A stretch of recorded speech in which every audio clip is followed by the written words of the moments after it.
துன்பத்தில் இருக்கிற மனிதன், ரொம்ப கவலையோடு இருக்கிற ஒரு மனிதன், நிறைய இழப்புக்களை சந்திச்ச ஒரு மனிதன். இவன் ரொம்ப சோகமா ஒரு துக்கத்துல இருக்கிறான். இவனை மற்ற சக மனிதர்களும் பார்த்து சரி பாவம் அவர் அப்படின்னு நினைக்கிறாங்க.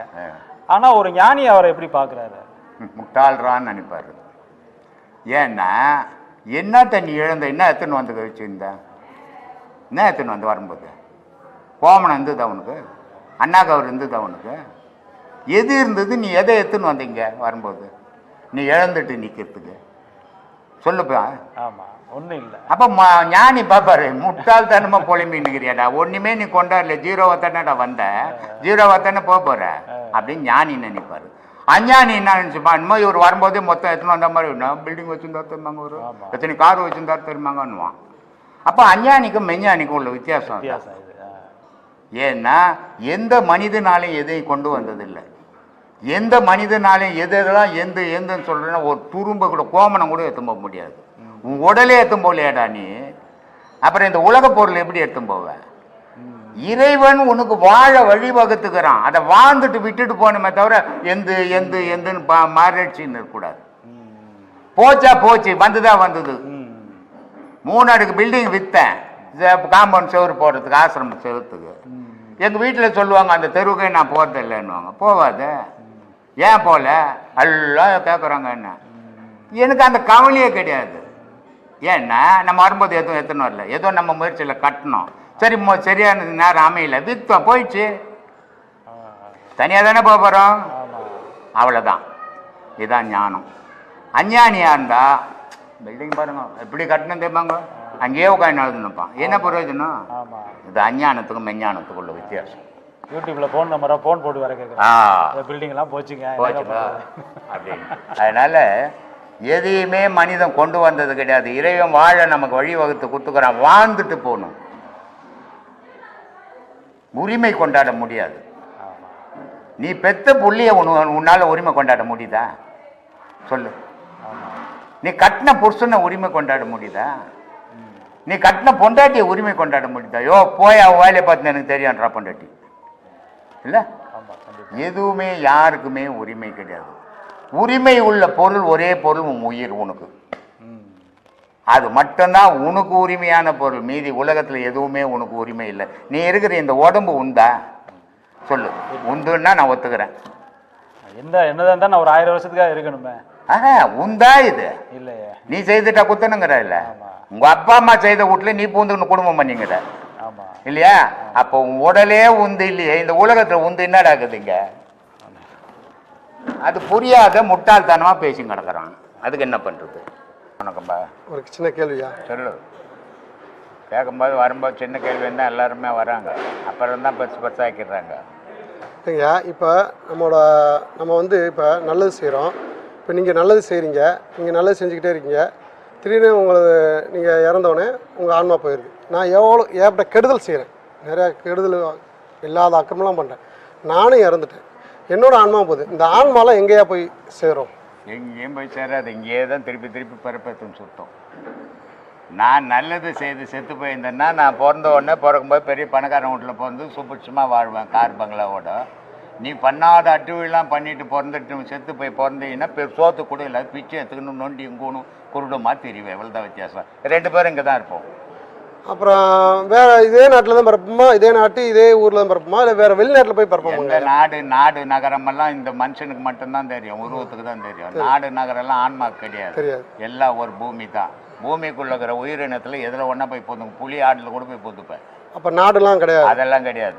ஏதாவது ஒரு நாட்டில் பிறந்த எங்கே ஒன்றா இப்போ பூமிக்குள்ளே இருக்கிற உயிரினத்தில் போவேன். அது நாடு கீடெல்லாம் இங்கே பிறந்த பிறகு வளர்ந்த பிறகு தான் தமிழ்நாடு தமிழ் நானுன்றதுலாம் எங்கே ஒன்றாலும் போவேன். அப்போ நீங்கள் செஞ்ச புண்ணிய காரியங்களுக்கு அது பலன் எப்படி? இந்த பூமியில் தான் புண்ணியம் செஞ்சேன். ஆமாம், இந்த பூமியில் தான் புண்ணியம் செய்தேன். இந்த பூமியில் தான் நான் காரில் போவேன், நீ பிச்சை எடுத்துன்னு எங்கள் எதிர்வேன். அதாவதுங்கய்யா, இந்த இப்போ போலி வாக்கத்தில் இப்போ நீங்கள் புண்ணியம் செஞ்சுக்கிறீங்க, இங்கே புண்ணியம் செஞ்சு உங்கள் ஆன்மா போனோன்னே திருப்பி வேற இடத்துல போனால் அந்த புண்ணியம் பலன் எப்படியா? எந்த இடத்துல போனாலும் நாம் செய்த புண்ணிய பலனை நான் தான் அனுபவிக்க போகிறேன். அதுக்கு ஊருக்கு நாடெல்லாம் தேவையில்லையா? எங்கே போனாலும் சுபிட்சமாக இருக்கு. நீ இந்த ஊர்லேயே பாவம் பண்ணியிருந்தா கூட இன்னொரு ஊரில் போய் போந்தீங்கன்னா கூட சோறு இல்லாத பிச்சை எடுத்துன்னு ஓட எடுத்துன்னு தெரியுவேன். அவ்வளோதான் வித்தியாசம். அப்போ ஆன்மா வந்து ஒரே பூமி தான் ஒரே கணக்கு. பூமி தான் வித்தியா. அதுக்கு நாடு தமிழ் ஹிந்தி இங்கிலீஷு அதெல்லாம் கிடையாது. அதெல்லாம் இந்த ஊருக்கும் உறவுக்கும் உடலுக்கும் தான் உண்டு. ஆன்மாக்கு அதெல்லாம் கிடையாது. அப்படிங்களா? சரிங்க. சொல்லு. அப்போ இன்னொரு இதுங்க, அது வந்து ஆண்டவனிடம் நம்ம மனது வந்து செலுத்த முடியாத சூழல் இருக்குது. அப்போ அது அந்த இழப்பையே மனசு நினைச்சிட்டு இருக்கு. அது பெரும்பாவம். பாவத்திலே பாவம் பெரும்பாவம். ஏன்னா இழப்பு. நீ என்ன இழந்த? என்ன வச்சிருந்தே இழக்கிறதுக்கு எதை இழந்த நீ? ஒரு தாய் தந்தை இருக்கிற இழப்போ அது தாய் தந்தை பொருந்தா சாவதான் போனோம். அவன் அந்த செத்தாதான் அவன் தாய் தந்தை. அது ஒரு இழப்பா? இயற்கை. தாய் தந்தை இருக்கும்போது புள்ள செத்து போவான். இயற்கை, இழப்பு இல்லாது. ஏன்னா மரணம்ன்றது மண்ணில் வந்துக்குன்னு தான் இருக்கும். அது வயசாகி வரும், இளமையில் வரும், இடைப்பருவத்தில் வரும், முதுமையில் வரும், எப்போ வேணாலும் வரலாம். அதுக்கு என்ன தேவையோ அந்த காரியங்களை செய்துட்டு அடுத்ததுக்கு போகணுமே தவிர அது என்ன அது இழப்புன்னா நீமா கொண்டாடும்போது வரும்போது நீ வரும்போது உங்கள் அப்பா அம்மா விட்டுணும் அந்த மாதிரி இருக்குதா? எவனும் விட்டுன்னு வந்தது கிடையாது உலகத்தில். இடையில பிறந்தா அவங்க விளையாட்டு இல்லை. அது மரணம் எல்லாருக்கும் வரும். முதுமைன்னு வந்தால் மரணம்னு ஒன்று வரும். ஒரு மரம் இருக்குது, அதுக்கு எந்த பிரச்சனையுமே இல்லை. அதுவே காலப்போக்கில் காஞ்சி போகுது. ஏன் என் மரம் காஞ்சி போச்சு அழுவ முடியுமா? இதெல்லாம் இயற்கை. யார் செத்தாலும் திருப்பி பிறக்க போகிறான். அதில் என்ன போச்சு? உடல் மாதிரியே போகுது. சொக்கா போடுற மாதிரி தானே உடல். சட்டை போட்டு கைட்டி போடுற மாதிரி தான். நேற்று உங்கள் அப்பா முனியாண்டியா இருந்தார், இன்னைக்கு உங்கள் அப்பா கோட்டீஸ்வரனா மந்திரி ஆகுறாரு. இதெல்லாம் மாறிக்கினே இருக்கும். நிரந்தரம் எதுவுமே கிடையாது. நிரந்தரமான ஆன்மாவும் தெய்வம் மட்டும்தான் நிரந்தரம். இது எல்லாம் போய் தான், எல்லாம் சுழற்சி தான். அதை நம்ம மக்களுக்கு எப்படி புரிய வைக்கிறது சார்? ஒன்று நீ புரிய வச்சு எந்த மக்களுக்கும் புரியாது. எத்தனையோ மகான் வந்து புரிய வச்சு பார்த்தான், ஒன்றும் புரியல, அவன் சுத்திக்கின்னு போயிட்டான். மக்கள் புரிஞ்சுக்கினாதான் புரிஞ்சிக்க முடியுமே தவிர நீ மக்களை புரிய வச்சலான்னா மூட நம்பிக்கை அதுன்னு அர்த்தம். ஏன்னா உன் புள்ள உன் பேச்ச கேட்குமா? கேட்காது. அப்புறம் ஊர்ல இருக்கிறவங்க கேட்பானா? இது அறியாமை இல்லையா? நீ ஒரு குருவா இருந்தால், இப்போ நான் கூட இத்தனை லட்சம் பேருக்கு சொன்னேன், ஆனால் எல்லாரும் எடுத்துப்பாங்களா? எடுத்துப்பாங்கன்னு நான் நம்பினேன்னா என்னோட முட்டாள் உலகத்தில் யாரும் இருக்க மாட்டான். நான் நம்புறதே கிடையாது. ஆனால் ஒரு குருன்ற முறையில் சொல்கிறேன், அவ்வளோதான் எனக்கு தெரியும். அவன் எடுத்துக்கினா போட்டு எனக்கு என்ன லாபம் நஷ்டம்? அதனால உலகத்தெல்லாம் எவனாலையும் மாற்ற முடியாதுங்க. யாரும் இது வரைக்கும் மாற்றந்தவன் கிடையாது. நீங்க உங்களை திருத்திக்குங்க, உலகத்தை திருத்தலாம் நீங்க நினைக்காதீங்க. ஏன்னா உங்க மேல நிறைய ரிப்போர்ட் எனக்கு வந்துக்குது. இவர் ஆன்மீக கேள்வி கேட்கிறாரு, அங்க போய் மீன் எடுத்து வாயில விடுறாரு. வாயில விடுற? ஆமாப்பா, வாயில விடுற, கறி எடுத்து சாப்பிட்ற, கொட்டா விட்டாண்டா. இப்படி முதல்ல உங்களை திருத்திங்க, உலகத்தை திருத்ததை விட. அதமம் மத்தியமம். அதர்மம்னா தீமையை செய்யறது, மத்தியம்னா நடுநிலையா நிற்கிறது. யாரையும் எது என்ன ஏதுன்னு பார்க்காத எட்டங் கவுத்தன்னு பேசுறது அதர்மம்.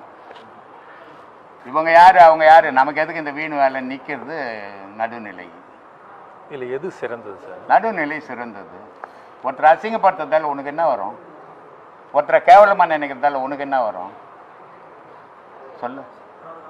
ஒன்னே வர போறதில்லை. நீ நினச்சிக்கிற அதை பெருமையா, ஆனால் அது அழிவுக்கு வழிவகுக்கிறோம். எப்பவுமே பிறரை புகழ்ந்து வாழ கற்றுக்கோ. பிறரை தாழ்த்தி உன்னை புகழ்ந்து வாழ பழகாத. அந்த பழக்கம் உன்னை எத்தனை போய் இருட்டில் தள்ளிடும். கடவுளை வந்து மனித உருவில் வந்து வர்ணிப்பது கிடையாது. வேதங்களில் கடவுளை வந்து மனித உருவில் வர்ணிப்பது கிடையாது. ஆனால் கடவுளுக்கு மானிட உருவம் அலங்காரம் செய்து இந்த மாதிரி வழிபடுகிறோமே, அது ஏன்? எதனால்? அடையாளம் வேணுமே. கடவுள்ன்றது அடையாளம் இல்லாத பொருள். அடையாளம் இல்லாத பொருளை உங்கள்கிட்ட அது பாருங்க, அது கடவுள் இங்கே இருக்குதுங்கன்னு சொன்ன ஒத்துப்பியா? அதுவும் இளமையில் ஒத்துக்க முடியுமா குழந்தைங்களுக்கு? அப்போது மனித உருவத்தில் கடவுள் இருக்குதுன்னு நான் சொன்னேன். மனித உருவத்தை அங்கே செய்து இதான் கடவுள், இது உன்னை விட உயர்ந்தது, இதான் உலகத்தையும் காப்பாற்றுறது, உன்னையும் காப்பாற்றும் போது தான் அதுங்களுக்கு அந்த பக்தி மேலோங்கும். அதுக்கப்புறம் தான் அது கடவுளையே நம்ப ஆரம்பிக்கும். எதுவுமே இல்லாத பிளாங்கான இடத்துல கடவுள் இருக்குதுன்னு காட்டினீங்கன்னா அது நம்ப, அது மொரட்டுத்தனம் தான் வளரும். மென்மை வேணும் பக்தி பண்ணுறவனுக்கு, பரிவு வேணும், கடவுள் மீது பாசம் வேணும். இந்த மூணும் இருந்தால் தான் அந்த கடவுள்ன்ற பொருள் அறியும். ஆனால் எதுவுமே இல்லாத வெறும் செவுத்தை காட்டி மொட்டுத்தனமாக இதான் கடவுள் இங்கே தாங்க இது கடவுள்னு சொன்னீங்கன்னா அதுக்கு மொட்டுத்தனம் தான் வளருமே தவிர மென்மை வராது. அதுதான் இன்றைக்கி சில மதங்கள் மொட்டுத்தனமாக போயிட்டு காரணம் அதான். ஏன்னா எதையாவது ஒரு பொருளை காட்டணும். உங்கள் அப்பா இருந்தாருன்னா எப்படி இருந்தாருன்னு காட்டினா தான் தெரியும். அப்பா இருந்தாருன்னு சொல்லிக்கினே இருந்தால் என்ன ஆகும்? மொட்டுத்தனம் தான் வளரும். இன்றைக்கி சில மதங்கள் அப்படி தான் மொட்டுத்தனத்தை வளர்த்துக்குச்சு. ஏன்னா எந்த உருவமும் இல்லாத வழிபடும்போது கடவுள் உருவம் இல்லாத பொருள்னுவாங்க. எல்லாத்துக்கும் ஒரு உருவம் உண்டு. அதை நீ பார்க்கும்போது தெரியும். அது நீ பார்க்கும்போது அது தெரியலன்னா எந்த மகானாலையும் கடவுளுக்கு இதுன்னு சொல்லவே முடியாது, சொல்லவே இருக்க முடியாது. தெரியுமா? ஆமாம் சார். நபிகள் நாயகம் சொல்கிறாரு அல்லாஹ் வந்து எழுதி கொடுத்தாருன்னு. அவருக்கு எப்படி தெரியும் அல்லாஹ்ன்னுட்டு? அவருக்கு ஒரு அடையாளம் தெரிஞ்சிருந்தா தானே தெரிஞ்சிருக்கும். இயேசு சொல்கிறார் பிதா என்னை அமைச்சாருன்றாரு. அப்போ கடவுள் அடையாளம் தெரிஞ்சுதானே அவர் சொல்லுவார். சிவவாய்க்கர் சொல்கிறாரு சிவபெருமானே கடவுள்ன்றாரு. அவர் அடையாளம் தெரிஞ்சால் தானே பார்க்க முடியும். ஆனால் சராசரி மனிதனால் அடையாளம் கண்டுபிடிக்க முடியாது, மகான்களால் அடையாளம் கண்டுபிடிக்க முடியும். மகான்களுக்கு அவங்களுடைய காட்சிகள் உண்டு, மனிதர்களுக்கு அவங்க காட்சி கிடையாது. ஏன்னா அவங்க உலகத்தையும் உடலையும் நம்பி வாழறவங்களுக்கு இறைவனுடைய காட்சி கிடைக்காது. உயிரையும் இறைவனையும் நம்பி வாழறவங்க மட்டும்தான் இறைவனுடைய காட்சி கிடைக்கும். சொல்லுங்க. தரிசனம் செய்வது முக்கியமா இல்ல கோவிலுக்கு போய் கடவுளை தரிசனம் செய்வது முக்கியமா? கடவுளை கோவிலுக்கு போய் எப்படி தரிசனம் பண்ணுவேன்? எங்க பண்ணுவேன்? இன்னைக்கு வந்து நிறைய பேர் வந்து கடவுள் கோவில் இருக்காரு சொல்லி. ஆமா, அது பக்தி, இது ஞானம். அது வேற, இது வேற. உன்னை தேடுறது இது, அது ஊரத்தில் தேடுறது அது இல்லையா? கடவுள்ன்றத கோயில்லையும் ஊருங்கள்லையும் உலகமெல்லாம் சுற்றுறது கடவுள் வழிபாடு, பக்தி வழிபாடு. இங்கே வந்து உனக்குள்ளவே கடவுளுக்கிறாருன்னு தேடுறது இது ஞான வழிபாடு. அதனால் இது வேற, அது வேற. இப்போ தியானம் பண்ணி இந்த நிலையை அறிஞ்சு கொள்ள தியானமெல்லாம் பண்ணவே முடியாதுங்க. ஊரில் சும்மா புலிவின் திரிவான் தியானம் பண்ணுறேன்ட்டு தியானமெல்லாம் பண்ண முடியாது யாரும். கண்ணு மூடினு உட்காந்துக்கிறதா ராத்திரியில் தூங்குறி, அது கொடுத்தா தியானம். மாடு ஆணு பத்தும் கிடக்குது, அது கொடுத்தா தியானம் பண்ணிக்குதா? இதெல்லாம் அறியாமையில் பேசுகிற விஷயங்கள் இது. அதை உண்மையிலேயே அந்த தியானத்தில் போய் பார்த்தா தான் அதனுடைய விளைவுகள் தெரியும் இல்லையா? மாட்டுக்கு ராத்திரிக்கு கட்டிட்டு தீனி போட்டு விட்டுட்டுனா எருது மாட்டுக்கு அது நல்லா வைக்க துண்டு படுத்துக்கணும், ஆசை போட்டுக்கின்னு கண் மூடின்னு தூங்கி கிடக்கும். அப்போ தியானத்தில் இருக்குது அது. ஆடு இன்றைக்கெல்லாம் மேய்ஞ்சிட்டு வந்து பட்டியில் போட்டு கட்டினீங்கன்னா படுத்துக்கணும், அப்படியே கண் மூடி தூங்கின்னு இருக்கும். தியானத்தில் இருக்குதா? நாய்க்கு நல்லா 1 கிலோ கேக்கு வாங்கிட்டு வந்து போட்டிங்கன்னா படுத்துன்னு தூங்குது, தியானத்தில் இருக்குதா? தியானம்ன்றதுன்னா தன்னை இழக்கிறதுங்க தியானம். அது யார் தயாராக இருப்பான் அதுக்கு? அதனால இது விளையாட்டு அந்த மாதிரி தியானம் தியானம் தியானம் கோயிலில் போய் கண்ணு பண்ணி உட்காந்து கோயிலில் நின்று கண்ணு பண்ணுறதுலாம் தியானம்மா. அது ஒரு விதமான மன அமைதிக்கு உட்காந்துங்கிறாங்க. தியானம் பண்ணிட்டு முடியாது அவ்வளோ சீக்கிரம். தியானம்ன்றது கடவுள்கிட்ட உன்னை ஒப்படைக்கணும். அப்போ கடவுள் யாருன்னு தெரியணும், நீ யாருன்னு தெரியணும். சும்மா நான் தியானம் பண்ணுறேன்னா பண்ணிட்டு முடியாது யாரும். தீய எண்ணங்களையும் தீய பழக்கங்களையும் நம்ம ஒழிக்கணும்னா என்ன பண்ணணும்? ஒன்றுமே ஒழிக்க முடியாது. நீ நினச்சி ஒழிச்சாதான் உண்டு, மற்றவங்க சொல்லி ஒழிக்க முடியாது. அது உன் உடலோட உருவாகி போனது. அப்போது உன்னுடைய செயலெல்லாம் நல்ல விதத்திலே போய்க்கினுக்கணும். போயிடுச்சுன்னா அது தானாக அழிய ஆரம்பிக்கும். அதில் போகாமல் தானாக அழியணும்னா ஒருபோதும் அழியாது. அது ஒரு சேக்கடியில் நல்ல பால் மாதிரிக்கிற தண்ணி போய் கலந்ததுன்னு சொன்னால் அது நல்லா ஆகிடும்னா ஒருபோதும் நல்லாவாது. அந்த சேக்கடியை வழி மாற்றி விடணும். சேக்கடியில் போகாத வேறு வழியில் விட்டிங்கன்னா அது நல்ல தண்ணியில் போய் கலக்கும். அது மாதிரி உன்னுடைய செயலை நல்ல செயலில் ஈடுபடுத்திக்கணும். தர்மம் பண்ணுறது எனக்குன்னு எதுவும் கிடையாதுங்க. கடவுள் ஓணுங்க, எனக்கு மக்கள் ஓணுங்க, மக்களுக்கு தாங்க கடவுளுக்குதுன்ற எண்ணத்தை வளர்த்திங்கன்னா நல்ல எண்ணம் வரும். அதெல்லாம் வளர்க்காம நல்லா ஆயிடுங்க எப்படிங்க ஆகுதுன்னு ஒருபோதும் ஆகாது. இன்னும் தீய எண்ணங்கள் வளர்ந்துக்கிட்டு தான் இருக்கும்.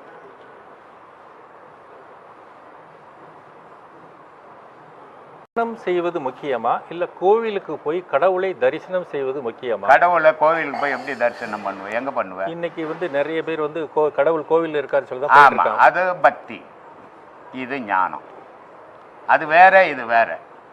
உன்னை தேடுறது இது, அது ஊரத்தில் தேடுறது அது இல்லையா? கடவுள்ன்றத கோயில்லையும் ஊருங்கள்லையும் உலகமெல்லாம் சுற்றுறது கடவுள் வழிபாடு, பக்தி வழிபாடு. இங்கே வந்து உனக்குள்ளவே கடவுளுக்கிறாருன்னு தேடுறது இது ஞான வழிபாடு. அதனால் இது வேற, அது வேற. இப்போ தியானம் பண்ணி இந்த நிலையை அறிஞ்சு கொள்ள தியானமெல்லாம் பண்ணவே முடியாதுங்க. ஊரில் சும்மா புலிவின் திரிவான் தியானம் பண்ணுறேன்ட்டு தியானம் எல்லாம் பண்ண முடியாது யாரும். கண்ணு மூடி உட்காந்துக்கிறதா ராத்திரியில் தூங்குறீ, அது கொடுத்தா தியானம். மாடு ஆணு பத்தும் கிடக்குது, அது கொடுத்தா தியானம் பண்ணிங்கதா? இதெல்லாம் அறியாமையில் பேசுகிற விஷயங்கள் இது. அதை உண்மையிலேயே அந்த தியானத்தில் போய் பார்த்தா தான் அதனுடைய விளைவுகள் தெரியும் இல்லையா? மாட்டுக்கு ராத்திரிக்கு கட்டிட்டு தீனி போட்டு விட்டுட்டுனா எருது மாட்டுக்கு அது நல்லா வைக்க துண்டு படுத்து ஆசை போட்டுக்கின்னு கண்ணு மூடின்னு தூங்கி கிடக்கும். அப்போ தியானத்தில் இருக்குது அது.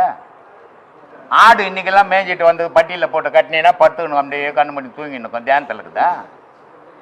நாய்க்கு நல்லா 1 கிலோ கேக்கு வாங்கி வந்து போட்டீங்கன்னா படுத்துன்னு தூங்குது. தியானத்தில் இருக்குதா?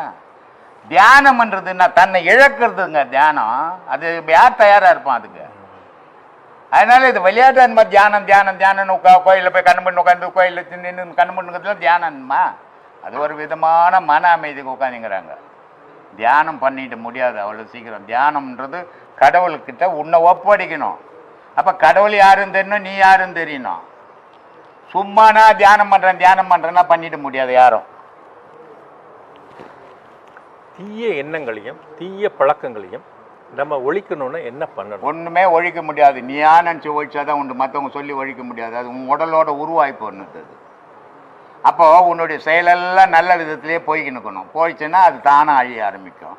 அதில் போகாமல் தானாக அழியணும்னா ஒருபோதும் அழியாது. அது ஒரு சேக்கடியில் நல்ல பால் மாதிரி இருக்கிற தண்ணி போய் கலந்ததுன்னு சொன்னால் அது நல்லா ஆகிடும்னா ஒருபோதும் நல்லாவாது. அந்த சேக்கடியை வழி மாற்றி விடணும். சேக்கடியில் போகாத வேறு வழியில் விட்டீங்கன்னா அது நல்ல தண்ணியில் போய் கலக்கும். அது மாதிரி உன்னுடைய செயலை நல்ல செயலில் ஈடுபடுத்திக்கணும். தர்மம் பண்ணுறது எனக்குன்னு எதுவும் கிடையாதுங்க, கடவுள் ஓணுங்க, எனக்கு மக்கள் ஓணுங்க, மக்கள்கிட்ட தாங்க கடவுளுக்குதுன்ற எண்ணத்தை வளர்த்திங்கன்னா நல்ல எண்ணம் வரும். அதெல்லாம் வளர்க்காம நல்லா ஆயிடுங்க எப்படிங்க ஆகுதுன்னு ஒருபோதும் ஆகாது. இன்னும் தீய எண்ணங்கள் வளர்ந்துக்கிட்டு தான் இருக்கும். வந்து நம்ம சொல்லி கேட்டிருக்கோம், இப்போ கங்கையில் போய் நீராடினா வந்து நம்மளோட பாவம்லாம் குறையும் அப்படின்னு. இது எந்த மாதிரியான? உண்மையிலே பாவம் குறையுமா? ஏன்னா இப்போ நீ வந்து ஊர்பட்ட பாவம் பண்ணிட்ட. நீ ஆடு துண் வெட்டுவ, கோழி வெட்டுவ, 10 பைசா வட்டிக்கு கொடுப்ப, நிறைய பணம் சம்பாரிச்ச. கங்கையை போய் குளிச்சின்னா பாவம் தீர்ந்துடும். திருப்பி வந்துட்டீங்கன்னா இந்த ஆடு வெட்டுறது கோழி வெட்டுறது உன் பணம் இருக்குது பாரு, அதெல்லாம் உந்துன்னு நினைக்கக்கூடாது. நினைக்கலன்னா பாவம் போவோம். ஆனால் அங்கே குளிச்சுட்டு வந்து மொத்தமாக வாரி போட்டுக்கணும் உட்காந்துக்கிட்டீங்கன்னா எங்கே பாவம் போவோம்? இது வந்து ஒரு பிரம்மை. ராமகிருஷ்ண பரமாத்மா ரொம்ப அழகாக சொல்லுவார். அவர்கிட்ட கேட்குறாங்க உன்ன மாதிரியே தான், சாமி கங்கையில் குளிச்சா பாவம் போயிடும். ஆமாப்பா போவோம். நான் குளிச்சுட்டு வந்தேன் சாமி. நீ எப்போ கங்கையில் குளிச்ச அப்படின்ட்டு. என்ன சாமி நான் குளிச்சேன்? ஆடப்பாவி, உன் பாவத்தெல்லாம் கைட்டு மத்தில் எழுற மாட்டிட்டு குளிச்சுட்டு வந்து இடத்து மாட்டின்னு வந்துட்டேன் அப்படின்றாரு. ஏன்னா மனிதன் கங்கையில் போகிறான், இவன் எதை சாப்பிட மாட்டான். வெண்டைக்காய் போட்டால் குழகுழன்னு இவன் சாப்பிட மாட்டான் வீட்டில். அதனால ஒரு வெண்டைக்காய் வாங்கி அந்த கங்கை ஆற்றுல விட்டு நான் பாவத்தை விட்டுட்டுங்கன்னு. வெண்டைக்காவோட பாவம் வந்துச்சு சொல்லுமா? சரிதான். ஒரு கத்திரிக்காய் விடுவான், அதுவா பாவம் வந்துச்சு? நான் என்ன சொல்கிறேன், உடல் பாவம் வந்துச்சு. 2 கட்டை வரல வெட்டி கங்கையில் விட்டு பாவத்தை விட்டுட்டுங்கன்னா நியாயம் இருக்குது. உனக்கு அதுக்கு சம்மந்தம் இல்லாத போய் பாவத்தை போச்சுன்னா எப்படி போவோம்? இது உன்னையே நீ ஏமாத்திக்கிற வழி இல்லையா? அதனால பாவம் கழிஞ்சது அப்படின்றதுக்கு என்ன அடையாளம் அப்படின்னா, நீ இருந்த செயல்லேருந்து மாறுபட்டு இருக்கணும். நீ ஒரு 4 பில்டிங் வச்சுங்கிற, நிறைய பாவத்தை பண்ணிட்ட. சரி, இப்போ பாவத்தை நீ ஒழிக்கணும். என்ன பண்ணணும்? 4 பில்டிங்கை விற்று ஊருக்கோசம் செலவு பண்ணணும். நீ பிச்சை எடுக்கணும். அப்போ என்ன ஆச்சு? உன் பாவத்தை எந்த உலகத்தில் சம்பாரிச்சியோ அந்த உலகத்திலே புண்ணியத்தை செய்து பாவத்தை அழிச்சிட்டேன். நானா இருக்கிறேன்னு நிற்கணும். அதான் பாவத்தை அழிஞ்சது காரணம். நல்லா பேசிட்டு போயிட்டேன். அங்கே 20 பைசா வெட்டி ஸ்பீடு வெட்டின்னு விட்டுக்குன்னு அப்புறம் எங்கே பாவம் போகிறது சொல்லு? சுவாமி, இப்போ கங்கை பற்றி பேசிட்டு இருக்கிறதுனால நான் இன்னொரு கேட்குறேன். இப்போ கங்கையில் வந்து மிதக்கிற பிணங்களை வந்து அகோரிகள் சாப்பிட்றாங்க அப்படின்னு சொல்லி நம்ம நிறைய கேள்விப்பட்டிருக்கோம். இதற்கும் இறைநிலைக்கும் என்ன சுவாமி? ஒரு சம்பந்தமா கிடையாதுமா. ஏன் அப்படி பண்ணுறாங்க? அது ஒரு அமைப்புமா. இந்த அகோரின்னுட்டு அவன் வந்து செத்த எரிஞ்ச பொண்ணத்தெல்லாம் பிடிங்கி தூண்டுறது அவனுக்கு வேலை. கறி வேக வச்சு தூண்டலையா? அந்த மாதிரி அவன் எரிச்ச போனவங்க கங்கையில் எப்படின்னா ஒரு ட்ரே மாதிரி இருக்கும். பார்த்துக்கிறியா நீ? பார்த்துக்கிறியா கங்கை கரையில்? வீடியோவில் நேரம் பார்க்கல. ஒரு ட்ரே மாதிரி இருக்கும்.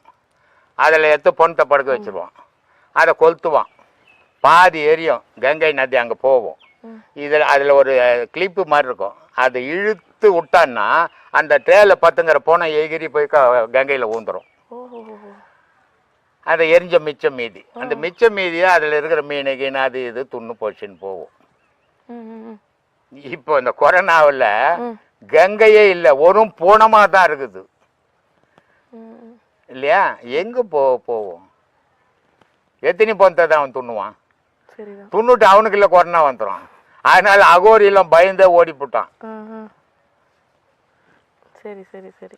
மனிதன் இருக்கான்னு வச்சுக்கலாம். ஒருத்தனுக்கு வந்து சுத்தமா இறை நம்பிக்கையோ இறை பக்தியோ இல்லை, ஆனா வந்து பார்க்குறவங்க மக்களுக்கு வந்து அன்பாவே இருக்கான், கூட இருக்கிறவங்களுக்கு அன்பு செலுத்துறான். இன்னொருவன் வந்து சாமி கிட்ட அள்ளி அள்ளி கொடுக்குறான், ஆனா ஊர்ல இருக்கிற எல்லா தவறான செயல்களும் அவன் தான் பண்றான்.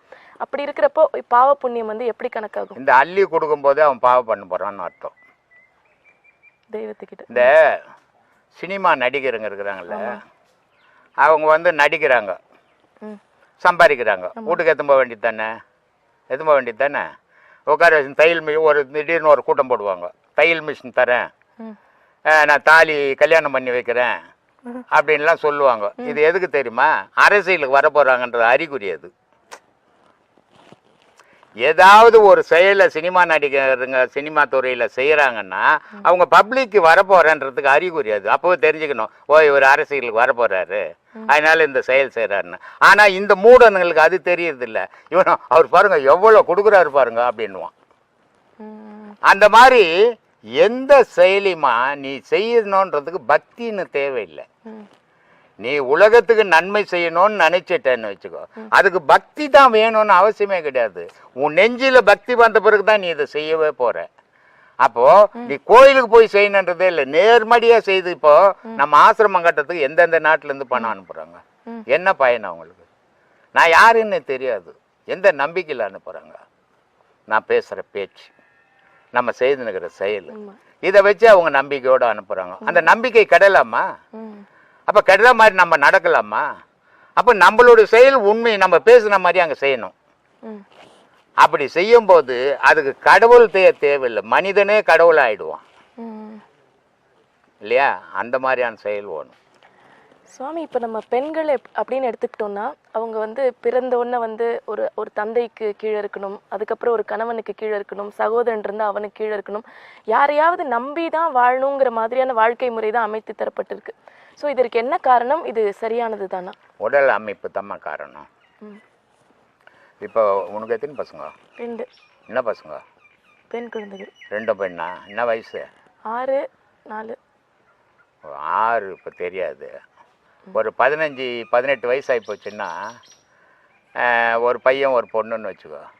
18 வயசு பையனை ராத்திரி 9 மணி போய் அந்த கடையில் போய் அது வாங்கிட்டு வான்னு சொல்லுவேன். அதே 18 வயசு பொண்ணை போய் வாங்கிட்டு வர சொல்லுவியா? சொல்லுவியா? ஏன்ப்பா, ஒரு உருவம் தானம்மா, சொன்னா என்ன கெட்டு போகுது சொல்லு. அப்போ உன் பெத்த தாய்க்கே உனக்கு ஒரு பயம் இருக்குது. ஒரு பெண்ணை தனியாக அனுப்பலாமா, அனுப்பின ஆபத்து வருமா, ஏதாவது பிரச்சனைகள் வருமான்ற எண்ணம் உனக்கு இயற்கையாக உருவாகுது இல்லை? அந்த மாதிரி தகப்பனுக்கு உருவாகாதா? அது மாதிரி அண்ணனுக்கு உருவாகாதா? அது மாதிரி கணவனுக்கு உருவாகாதா? நீ செய்தா சரி, அவங்கெல்லாம் செய்தா தவறுன்னா எப்படிமா நியாயம் சொல்லு? பெண்ணுன்றது ஒரு பாதுகாப்பு கொடுக்க வேண்டிய பொருள். அது ஆணு மாதிரி அனாதியா சுத்துற பொருள் கிடையாது.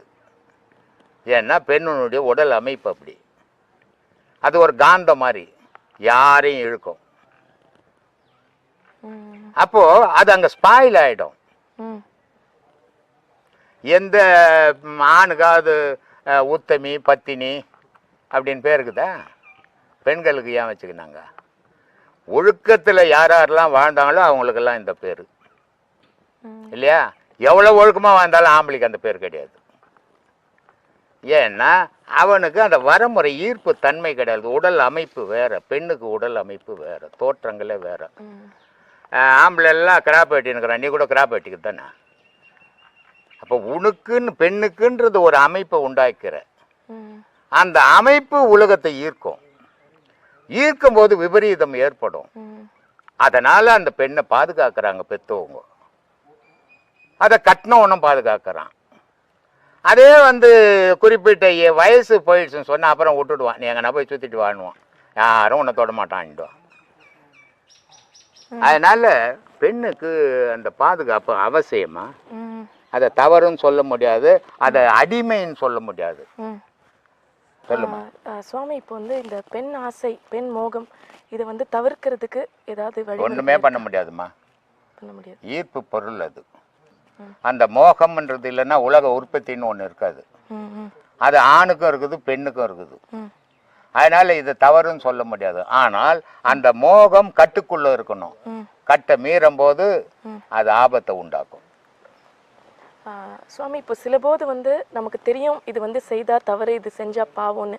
ஆனால் நம்ம சூழ்நிலைகளால் தள்ளப்பட்டு சில செயல்களை செஞ்சிடறோம், அது பாவ செயல்கள்னு தெரிஞ்சும். ஆனால் நம்ம மனசு அதை ஏற்றுக்கிறது இல்லை. அப்படி இருக்கிறப்ப அந்த மாதிரி சந்தர்ப்பங்கள்லையும் நம்மளுக்கு பாவங்கள் வந்து சேருமா? பாவம் தான். எப்படி செய்தாலும் பாவம் தான். பாவம்னு உன்னுடைய மனசுக்கு எப்போ பட்டுச்சோ அது பாவம் தான்.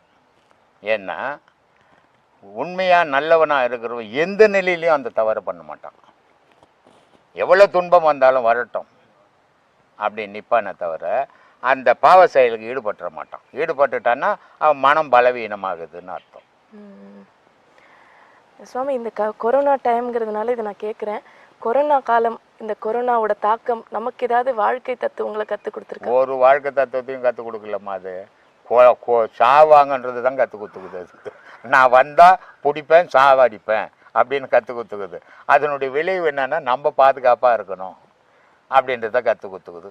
எல்லாரும் ஊசி போட்டுக்கிட்டோம், எல்லாரும் சொல்லிடுங்க நீங்களே. ஊசி எல்லாரும் ஊசி போட்டுக்கிட்டோம். ஊசி போட்டுக்கிட்டால் தப்பு இல்லை, அது ஒன்று சேஃப்டி தானே. அது அந்த ஊசியை போட்டுக்குங்க. கூடுமான அளவு கூட்டத்தோட இணையாம தனித்து இருக்க பழகுங்க. அது உங்களுக்கு ஆபத்தை தராது. இந்த எல்லாத்த விட இந்த மூச்சு பயிற்சி பண்றவங்களுக்கு எந்த ஆபத்தும் வராது. அது ரொம்ப முக்கியம். அது பண்ண தெரிஞ்சவங்க பண்ணுங்க. யாராவது இல்லை உங்கள் பக்கத்துலேயே குருமார்கள் இருந்தால் அவங்கக்கிட்ட போய் கேட்டு கூட செய்யுங்க, தவறு ஒன்றும் இல்லை. ஏன்னா உடலை சூடாக வச்சுக்கோங்க எப்பவுமே. அதனால தான் அவங்க சொல்கிறது அந்த கோல்டு ஆகிடக்கூட தான் ஏசியில் போகாதீங்க, ஏசி போட்டுக்காதீங்கன்னு சொல்கிறது காரணமே அதுதான். ஏன்னா ஏசி போட்டால் அந்த உடல் சூடு குறைஞ்சிடும், சூடு குறைஞ்சா அதனுடைய ஆதிக்கம் ஜாஸ்தியாக போயிடும். அதனால் உடல் சூட்லேயே வச்சுக்கோங்க. சரி சரி.